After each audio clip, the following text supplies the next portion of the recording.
felizes em Jesus. Se nós queremos continuar nesse caminho apertado, nessa porta estreita, se nós ainda queremos deixar a porta aberta para Jesus, ou se nós queremos jogar Jesus fora da nossa casa e fechar a porta. É nós que escolhemos, meus irmãos. Alguns falam assim, mas a salvação não se perde sim. Não foi isso que a gente chegou na conclusão daquele estudo que a gente fez sobre salvação? A salvação, meus irmãos, ela se perde. Ela se perde. Sabe por quê? Olha, em 2 Pedro, capítulo 1, versículo 10, o apóstolo Pedro, ele exortou, ele incentivou, ele encorajou, ele animou, ele estimulou os irmãos a confirmarem a sua eleição e vocação para que eles não tropeçassem em tempo algum. Ele fala assim, irmãos, procurai com diligência, com cuidado, com interesse cada vez maior, confirmar a vossa eleição e vocação. Procedendo assim, não tropeçareis em tempo algum. É para confirmar a tua eleição, meus irmãos. Você recebeu a Jesus, então confirme isso. Você é eleito de Deus, então confirme a tua eleição. Confirme. Porque muitos estão, eu recebi Jesus, eu tenho uma vida que não agrada a Deus. Você não está confirmando a tua eleição. Mas você tem que confirmar a tua eleição. Sabe? O próprio Jesus já falou como é que a gente confirma a nossa salvação. Mateus 24, 13, ele falou assim, mas aquele o quê? Aquele que perseverar até o fim. Não tem que confirmar, meus irmãos? Mas aquele que perseverar, é ir até o fim. Esse que vai até o fim com Jesus é que vai ser salvo. É esse que vai ser escolhido. Não basta apenas você dizer que recebeu a Jesus. Que aquele que realmente recebeu, ele permanece até o fim. Mas tem aqueles que dizem que recebeu, mas não recebeu. Recebeu apenas... Não no coração recebeu. Recebeu, sei lá ou porque achou bonito alguma coisa ali, ou foi pressionado, recebeu ali. Mas aquele que recebe verdadeiramente a Jesus, ele vai até o fim. Mas aquele que perseverar até o fim será salvo. Os escolhidos de Deus são aqueles que perseveram, aqueles que permanecem até o fim, sabe o quê? Enxertados ali, ligados na videira verdadeira. Você tem que estar ligado a Jesus. Nessa árvore, nessa videira chamada Jesus Cristo.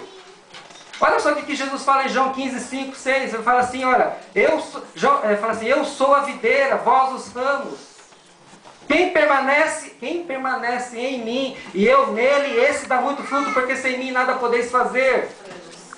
Se alguém não permanecer em mim, será lançado fora, a semelhança do ramo, e secará. E o apanham, e lançam no fogo e o queimam. Meus irmãos, é essa palavra. Você é escolhido, você é chamado. Amém? Você é escolhido, você é chamado. Se você é escolhido, você tem que permanecer na videira.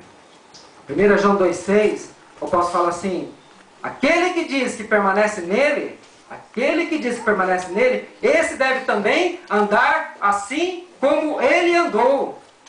Você tem andado como Jesus andou? Eu tenho andado como Jesus andou?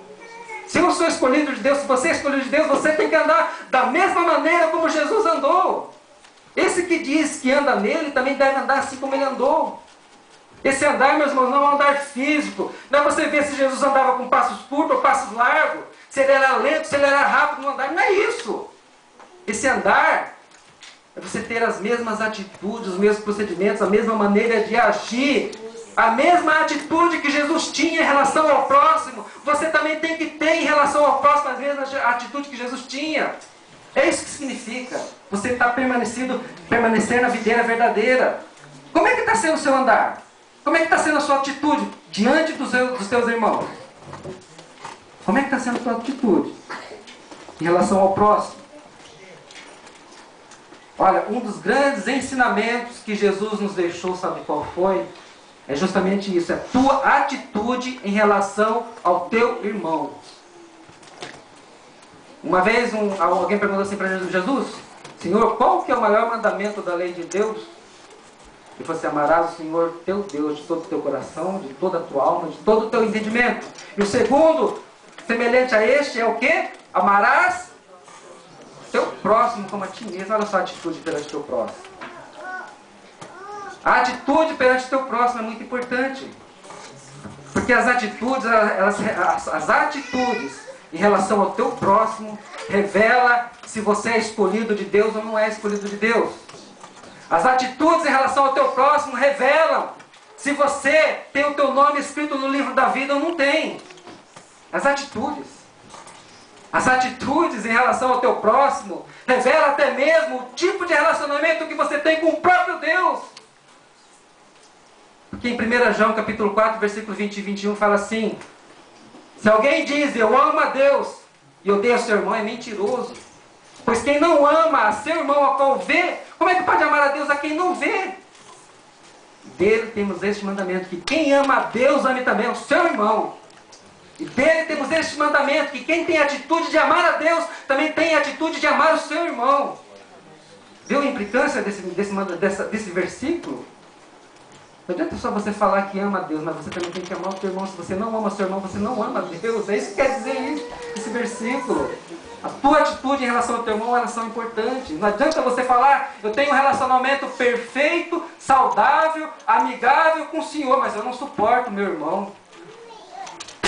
Está contradizendo a própria palavra de Deus. Sabe?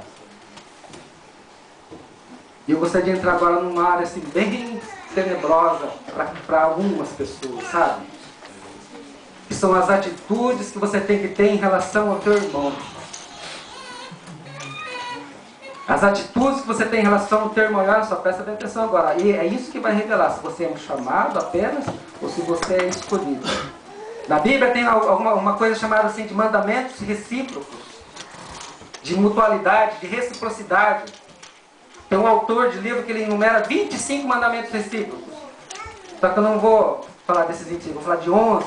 11 que o Senhor assim me ajudou a selecionar. E Ele me deu esses 11. A reciprocidade, meus irmãos. Aquilo que você deseja para você, faça primeiro ao teu irmão. E essa ética da reciprocidade, ela não é só no cristianismo, não.